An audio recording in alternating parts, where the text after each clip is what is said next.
Hey everybody, welcome to the lab for Chapter 16.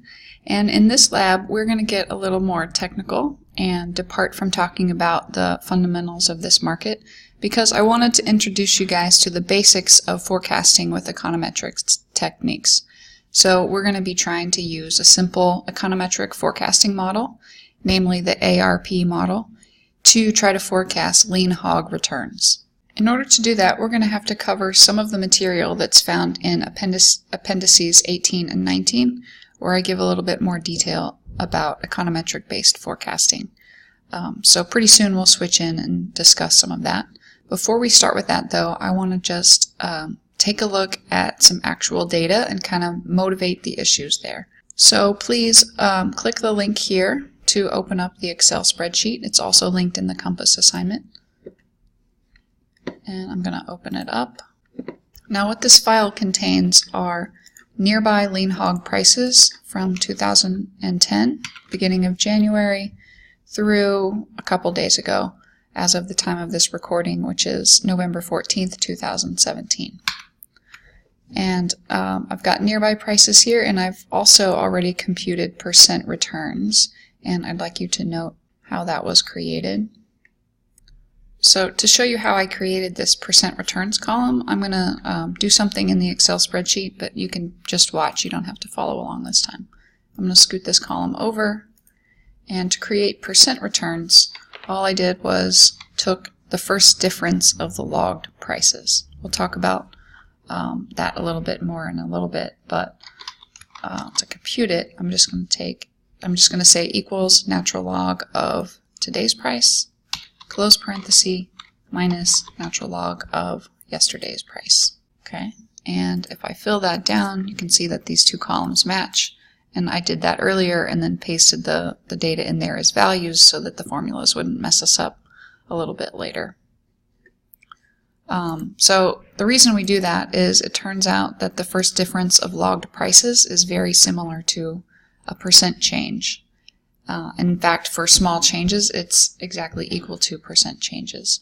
So that's why it's useful for examining returns, because this is exactly how you translate a price series in levels into a price series of returns. Okay, so I'm going to make this file look like it did when you guys opened it. Okay. Now, one thing to notice, it's not terribly important as long as we have enough data to be doing this kind of analysis. But we did lose a degree of freedom here because when we did the first difference, we had to use two lines to create the first line and two lines to create the next line.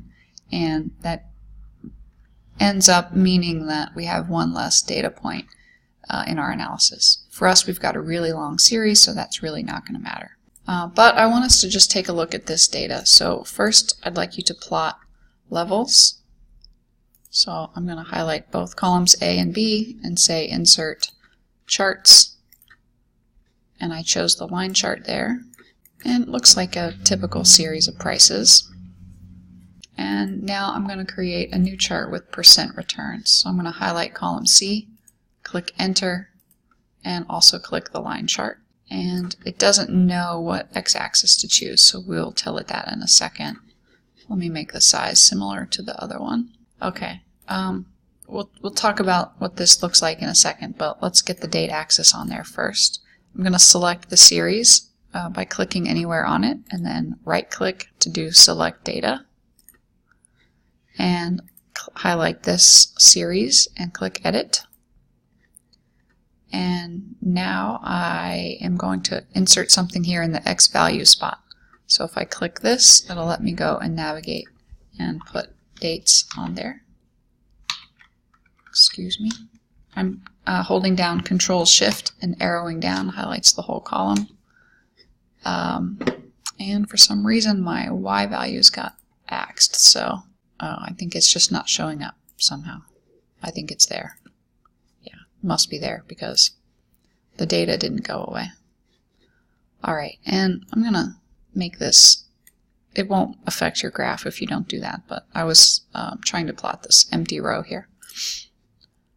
Alright, so now let's take a look at this. We have the prices in levels here ranging from just below 60 cents per pound to as high as about $1.30 per pound.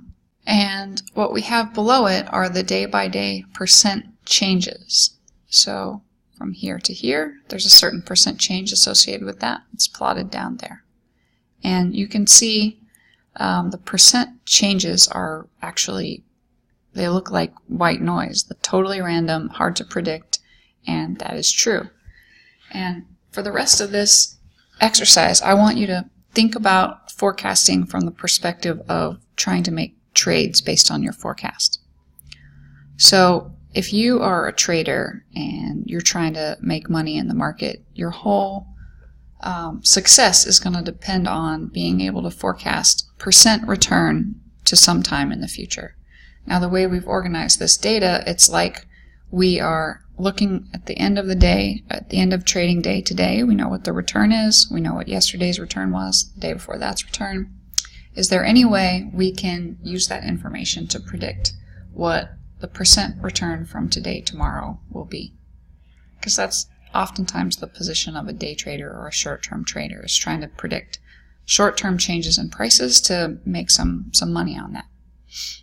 Now, it looks like this price series is fairly predictable, at least in certain portions of it, but what you're really going to make or lose money on is the percent returns, because if you put $1,000 in the market betting that the price will go up, if the next day the price is up 0.5%, what do you have in your account? $1,000 times 0.5%. Well, $1,000 times 1 plus 0.5%. And so once you realize what you're trying to guess as percent returns, you realize that forecasting price changes is actually a pretty tough business. But nevertheless, this exercise is going to be about trying to do just that. So I'm going to break this video here, and I'll see you guys in the next video.